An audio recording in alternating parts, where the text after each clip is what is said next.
thank you for coming and sharing this tremendous insight for us. My question is your comments or your thoughts about the Supreme Court of the United States not doing anything when there were cases brought before the country.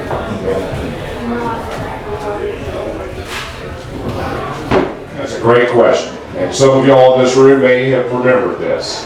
There was a leaked conversation with our Chief Justice, John Roberts. And again, I wasn't there, I wasn't in the room. This is what I've heard. There was a very strong fear in our U.S. Supreme Court that if they had entertained challenges to the election law or the results of November 3rd, that we would have riots across the country like we've never seen. Just like, I know somebody said this earlier, just like we just witnessed in Minneapolis, right? Just like we said there, where literally the jurors were getting doxxed and attacked, and it's hard to imagine them coming up with any other verdict than what they just did. Similar to that, on a national level, I do think there was a great fear, well-founded fear. Remember when November 3rd happened, I thought we were going to win just like y'all did. We saw enthusiasm like we've never seen before. Down in Atlanta, where I live, they boarded up businesses across Buckhead. Why? Because everybody thought Donald Trump was going to win. And they wanted to board those things up because it was going to be a night like we'll never forget in Atlanta had that happen. So yes, I do think that's real. And I'm disappointed, obviously, just like all of you are, that they did not take the courage to do what it is. Now, I will say this for everybody. I was part of the legal team. It takes a while to develop evidence. And unfortunately, these election challenges have to happen really, really quickly. So every time you hear the media say, there's no election irregularities, every suit that's been brought has been dismissed, we've never had a day in court, for goodness sakes. Do y'all realize how many of y'all know Garland Falverino in here? Good friend of mine, he was, yes, Madison Forum Member, and been very helpful to our election confidence task force. I wish I had said when I was on the stand in the House Bill 531 hearing, one of the Democratic legislators said, all right, Mr. Carver, your election confidence task force, can you tell us about that? I said, and I talked about all the great expertise we had, and her final question was, are all the election task force members Republicans? And I said, oh crap. I wish that we actually put Garland on the election task force too, because he's not a Republican. He's a Constitutional Party member. I wish we had done that. I would have a better answer to the question when it was asked. Garland is fabulous, and we've been pushing for 5.5 months now to get access to the Fulton County ballots. And we got a courageous judge to grant access to those ballots. Right now, just the images.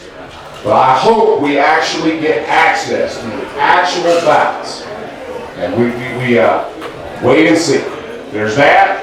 We also have ongoing litigation where we've challenged Deborah Silcox's election down in Fulton County. She lost by 377 votes. We have over 800 affidavits of illegal votes that were cast in that House district. If we get these kind of results, we're going to change the narrative about there not being any election irregularities. And that's what we have to do. But until then, our folks are scared. Our judges are scared. Every one of these judges that hears these cases are scared because they see what happens when you don't rule the way the mob wants you to.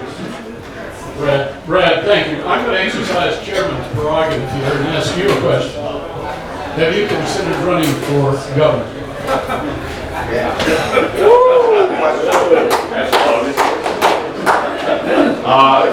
Maybe one day. Thank you. I have a 6-year-old, a 9-year-old, and I'm not in a. I kind of like President Trump. I like for folks to go out and do well in the business world and bring that expertise to government because they're not dependent on campaign contributions to run their campaigns. I've taken a page out of that. I want to be in a financial position when I actually run for office where I can do it and not have to look back and think about it. But thank you. Maybe one day. Thank you. Let me go to this side of the room. Yes, Jim. I just want to make a quick comment. Stand up, please. You're telling me the bullies are winning? Yes. If you get into a bully, all you get is more bullying. That's right. So you either get some spine. There was an interesting joke. There's a doctor talking to a patient. The guy said, so Trump's tweets make you unhappy. I'm ready to do that. Yeah. But you can't give in to bullies. You gotta get a spine, or, as I said, either do something or sit down and shut up. And that, I do think, that explains our election reform efforts. Okay, I was in many, many meetings with our legislators. And we did get the Senate to approve a stronger bill than Senate Bill 241. It was awesome. We tell folks that House Bill 531 had about 65% of what we wanted. Senate Bill 241 had about 85% or even 90% of what we wanted. But ultimately, through the legislative process, through intimidation, threats, and everything else, we didn't go as far as we wanted to do. But let me say this, okay, and again, I'm not going to comment on the legal merits of the case. But if you think about it, we pushed for much harder provisions in our election law. Ultimately, the General Assembly did not adopt those. But yet, we're on the record, me in a very public way, supporting much stronger proposals. So when it comes to evaluating the constitutionality and the legality of our election law, we're in a very strong position because I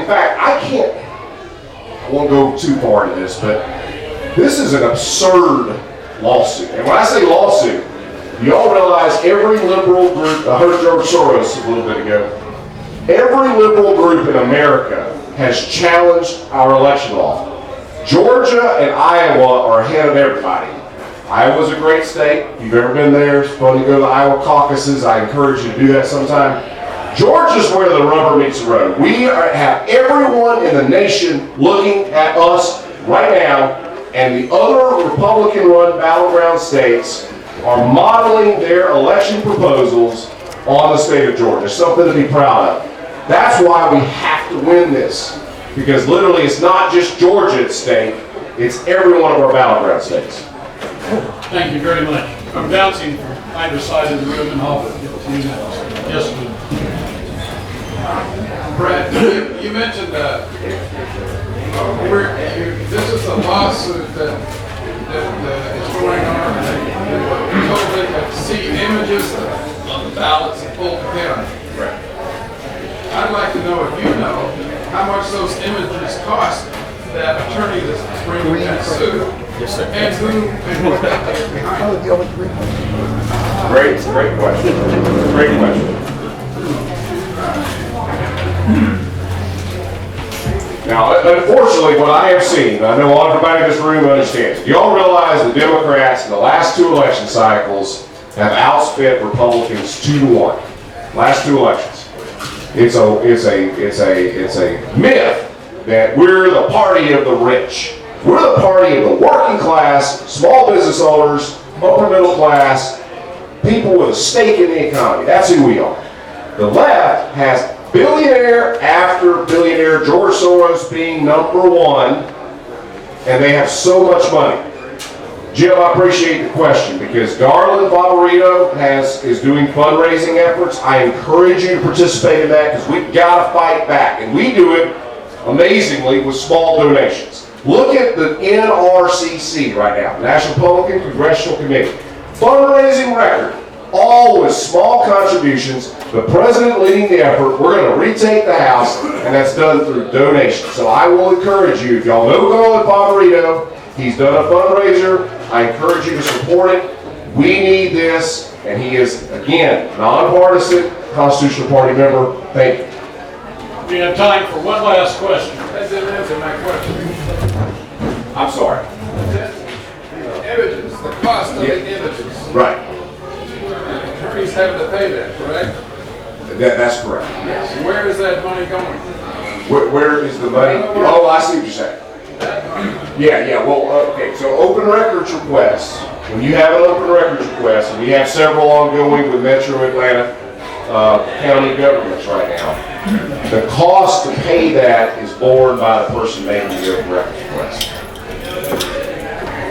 Is that what? Yes. So are they being forced to go to a particular image maker? Or they could, is this an independent image maker?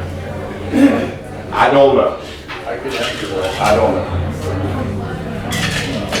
Ted, you said you could answer that? Certainly can. What is it? First and foremost, Fulton County is supplying images that they captured during the election. Once we find out that those images are not even discoverable, they're not good for archival purposes, we are going to have actual physical possession of the ballots to actually rescan them at 600 DPI. Those are going to a guy, should I mention his name, Jovan Pulitzer, and it's going to cost, in the general category, about $100,000 total for the FOIA requests and the expert witnesses. And you can donate at voterga or voterga.org. You can find the donate link there. Thank you. Did that answer the question? Yeah, I won't even say I think it's going to be more expensive than that, but that 100,000 is a good start. And again, we have time for just one last question. I promised you. Stacey Abrams riders, they were paid. The guys in the AK-47s at the legislature were paid. Who else is somebody? The judges are being bribed. There's always somebody at the top. Can you hear me? Yeah, now we can. Little out. There's always somebody at the top. Who is that? Who's the deep state? To me, I think it's the money people. Great question. I don't know the answer to that. If I did, I would be the man. But George Soros, in my opinion, is very much behind these efforts. And I will tell you this is interesting to see. George Soros, who made his money from capitalism, is doing everything in his power to destroy the largest capitalist country in the world, excuse me. And let me say this too. China, it is in China's interest for the United States to be weak. So this race war that we're seeing is being perpetuated by the liberal media. Y'all saw what happened in Ohio with a total misrepresentation of facts, just like we saw in Minneapolis, just like we see in every single one, not every one, but most every one of these cases. It's done for an agenda. China's behind it. George Soros is behind it. They want it. They want us to be weak. And every time we do this race war stuff, China laughs at us. Russia laughs at us. Because it's making the United States weaker every day. Boyd, if you can do it in 30 seconds. I can. Listen up. There's one thing we need to do that we haven't talked about today, and it needs to be done first, and that's in 2 words, dump Dominion. That's right. We can't have a fair election without it. Anybody know how to have a fair election with the Dominion system? That's the elephant in the room, I think. What? Dump Dominion. Oh, yeah. Thank you, Boyd. Appreciate it. That's true. If you got a crooked roulette wheel, you don't gamble at that table. And Brad, can you address that? Yeah, you want to say something? I'm going to let Michael do a follow-up here, because this was my Dominion expert. Our task force recommended to eliminate Dominion, okay? We also made a secondary recommendation that if you're going to keep Dominion, you need to let folks have the option of a paper ballot. We also said, this ultimately got captured, if y'all remember Senator from Northeast Georgia, Bo Hatchett from Northeast Georgia. He had an amendment supported by the leadership to Burt Jones, y'all know Senator Burt Jones, Brandon Beach. They were pushing hard to get this, and it actually got into Senate Bill 241 to allow counties to have the option of opting out of Dominion. That passed, but ultimately was not adopted in the final Senate Bill 202. So let me say this really quickly. This is the expert, by the way, so I'm going to give the mic to him. The problem with Dominion, there's a lot of problems, but the main problem, and certainly in terms of election confidence, is it's a QR code that is scanned. And I want to say this to everybody. So when we say there's an absentee ballot problem, that has nothing to do with Dominion, right? Does everybody get that? Right, yeah. Okay, those are paper ballots. Those are absentee ballots. But for the ballot marking devices, which Dominion does, the problem is it scans a QR code. So when you're that voter and you go and cast your ballot and you get the paper, you get what you take to actually get scanned, you can eyeball it and it has, I voted for President Donald Trump. And you can go put it in there, but it's not your bubble scan that gets scanned, it's actually the QR code. There were vendors, I want to say ES&S, that operates in Florida and some other places. They have a ballot marking device that actually does like a Scantron, where you actually scan it and it's not scanning an actual QR code. To me, and I'm a fiscal conservative, I know all of us are in here. It's worth every bit of 150 million or 200 million people if we're going to restore the confidence of the voters, and either we go to another vendor that doesn't scan QR codes, or we need to go to paper ballots. But I will say this, and I'll be curious of his response. Be careful what we ask for. Be careful what we ask for when we go back to paper ballots. Elena Parrott, Senator Elena Parrott, anybody know her in here? I know her very well. She worked right down the street from me at a rival law firm. I know her very well. She is more than happy and supported very publicly.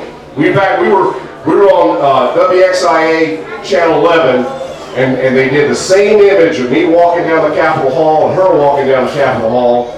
When I said the comments about Dominion, she adopted them and said, absolutely, let's go to paper ballots. We've been saying this for a long time, we want to do that. So let's just be careful, let's be careful, and do things smart. As part of my report on the voting machines, I had a lot of knowledge on the voting machines, but I wanted to go a little bit further. In our committee, we recognize that both Florida and Iowa had very good systems. I called the Secretary of State's offices in both states. In Iowa, I spoke to an attorney in the Secretary of State's office, and they've got a great video on their website of their voting system. They use manual paper ballots to be scanned by a scanner, not either ESS nor Dominion. And the ballot security was impressive. I went to Florida and I spoke with the Secretary of State's office, the custodian of the voting machines, and they also use paper ballots with the scanner, very much like we used to use in Cobb County with the Scantrons. And so that was my recommendation. Not to reinvent the wheel, but to use systems that we considered in that committee and reference those two states as having great voting systems. So with that, I'm so sorry, we're out of time. I've made a commitment to Ralph that we will end on time, and I've got to honor that commitment. Brad, thank you very much for